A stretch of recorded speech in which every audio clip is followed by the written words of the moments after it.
Hey everyone, this is Like Isaiah. You know my name's Isaiah. You should like me. I'm back with another video. But first of all, let me apologize because I came back with season 2 and I wanted to start off strong, but life is tiring. Life is hard. I applaud these content creators that can just get up and work these full-time jobs and crank out this content because I'ma tell you, I ain't got it in me. I mean, I have it in me to create and stuff like that. I just don't have it in me to like go into machine mode and just like a. But I'm back with another video, and I just want to talk about my experience with my very first threesome because I was tricked. I was bamboozled. It's not nothing that I went into it knowing it was going to happen in real time. But when I think about like what the series of events were leading up to it, I was like, okay, I can see how. And I'm gonna tell you, my very first threesome was in Atlanta. It was in Atlanta, hot Atlanta. It's not really a surprise, right? A lot of fun is in Atlanta. So I go to Bulldogs. I remember because I typically when I go to Atlanta, I always go to Bulldogs, and I prefer to go on a Saturday night because I just feel like that's when like all the most men are out there. You know, I'm kind of boy crazy in a sense. I can admit that. Anybody that knows me personally knows that I'm kind of boy crazy. And as I said in one of my previous videos, anytime I go to Atlanta, anytime I go like, you know, I'm trying to go home with somebody. Ladies, if you're a man at home, the club is full of ballers and their pockets full grown. So go to Bulldogs and right away, like I'm catching eyes. I'm looking at people. They looking at me. We looking at each other. I haven't been to Bulldogs in a few years, but that middle bar with the pool table, the drinks are really, really strong.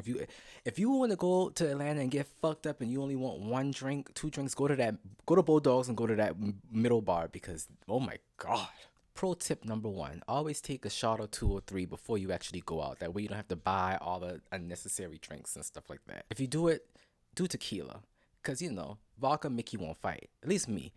Vodka makes me want to argue. Tequila is smooth. It mellows you out. But back then I wasn't drinking tequila. I was taking vodka shots. So I was on one.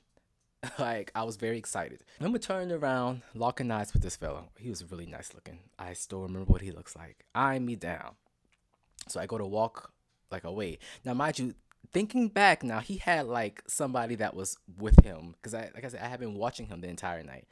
You know, when I go to a club, I do a few laps, like see if I know any familiar faces, see, you know, checking out people who's checking me out. That's kind of like, that's what I do. I ain't gonna lie, you know, hitting my game. And I remember when you go outside and you do that little roundabout thing coming back up.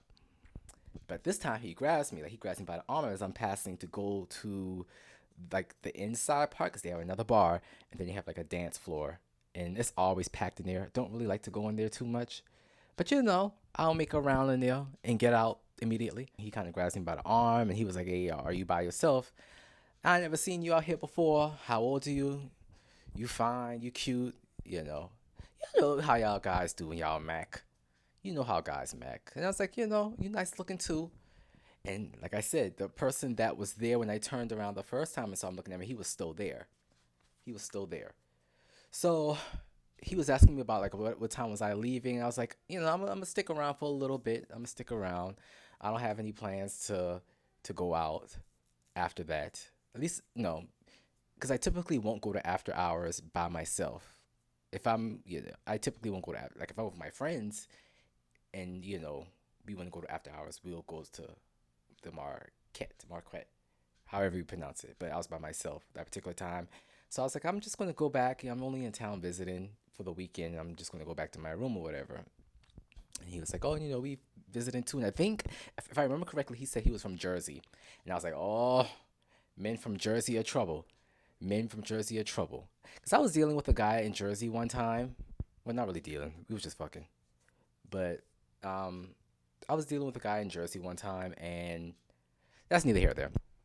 I there's a little bit of like, I don't want to say PTSD, but like, you from Jersey.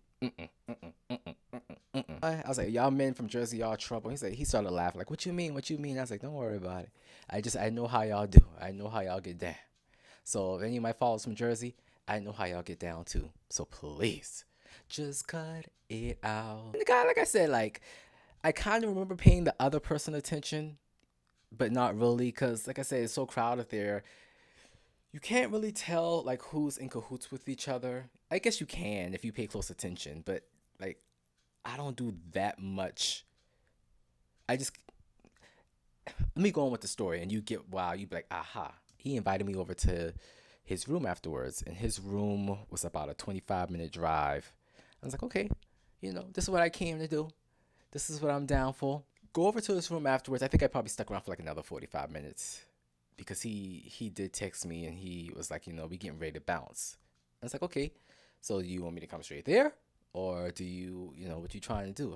What's the time frame between us leaving and you wanting me to come over? Because, at this point, he had already told me. He was like, he wanted me to come over. He wanted to.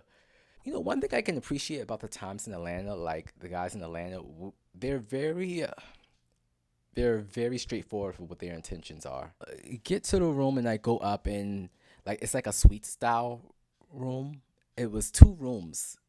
It was a beautiful hotel. I don't know if you ever experienced it, but it's two different rooms and they both have doors. We just kind of sitting down and it's just me and him and the person. Well, I'm not gonna say person because I gotta wrap the story up for you to get it. So the other individual, I can tell because the light was on. The light was on, so it's clear that there's another person there. If there's two room lights on, I don't know if that makes sense. So first we're sitting like in the chair thing in the middle. He was just asking me stuff like, just small talk. Just small talk. What you got planned tomorrow? What time you heading back? Not like he give a damn. He'll give a damn.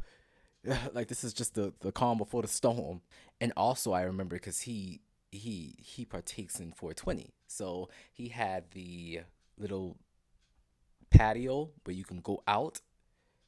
And so we went out there and we was chilling for a little bit too. Then he gives me the bat signal. And now I always remember this because I love a crazy bat signal. I love a bat signal. He came up behind me and he did like the rubbing the dick. I mean, he was still clothed, but when you feel what's going on back there, you just kind of like, it's time. And then he was just like, "You ready to go inside?" I was like, "Yeah, I'm ready to go inside." So he's leading the way, and he doesn't go like back to the living room area. He goes inside of the room. I'm assuming it's his room. He goes to his room. I don't know what the arrangements were, but he took me into a room that I'm assuming was his, and he left his room door open. So that's kind of strange to me. Most of the times, like I love my friends to death, but if I'm bringing a guy over, like when we go out of town and stuff, and we get like Airbnbs and stuff, and we're bringing men over, our doors are shut. Please do not disturb.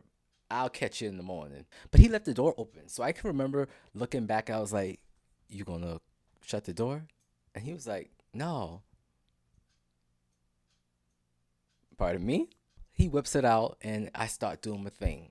How they call it? The guac tua? Is that what they call it? What the kids are saying now. But I started, doing my thing. But I'm always like using my peripheral vision because, like, to me, that's a little bit uncomfortable. Like the doors open, and traffic and people can just kind of walk back and forth. That was very strange to me. So I kind of made it a point again. And I can tell he got aggravated because he was like, he just kind of just shut the door. So let me get back to work again. We feeling each other. We in the moment. There's some transactions going on. And it's time to go to work. I don't know what it is, but you can just tell when it's time to go to work. It's time to get the business. Do what you came here to do. I don't really remember the details of time and kind of how long that was going on. And it was the friend. It was the one that he was at Bulldogs with. And he's at full 10. Full 10. Like he is a tent hut. So then I was kind of like, oh, oh, I see what this is about. I see what's really going on here. Because, like, the friend was fully naked and he was at a tin hut too. It was standing straight up. And, like I said, I got a lot going on. I got a lot on my system right now. Nothing harsh, nothing harsh. Just had a lot of alcohol, maybe smoked a little bit. And so my resistance is down. Hi, I need to call you back. I'm recording a video about my first threesome. And they switch. They switch. And I was okay with that. I was perfectly okay with that. Because, like I said, the friend had a nice body. And the friend was attractive too. He just didn't get to me first. I would have left with either one of them. It's just who happened to get to me first. So, like I said, they're kind of switching back and forth, kind of a thing.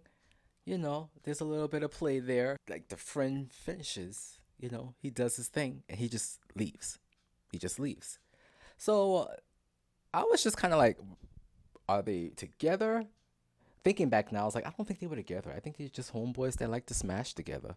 There's a lot of friends like that. I don't understand. Me and my friends aren't like that. Like, we'll talk about our sex stuff, but we ain't trying to do sex stuff together or with sex stuff together with other people. Just healthy boundaries. And so then the main guy, he finishes. And that was just kind of the end of it. At the end of it all, I left and I did my walk of shame. Like, oh, I'm such a slut. What did I just do? I loved it. But that's all.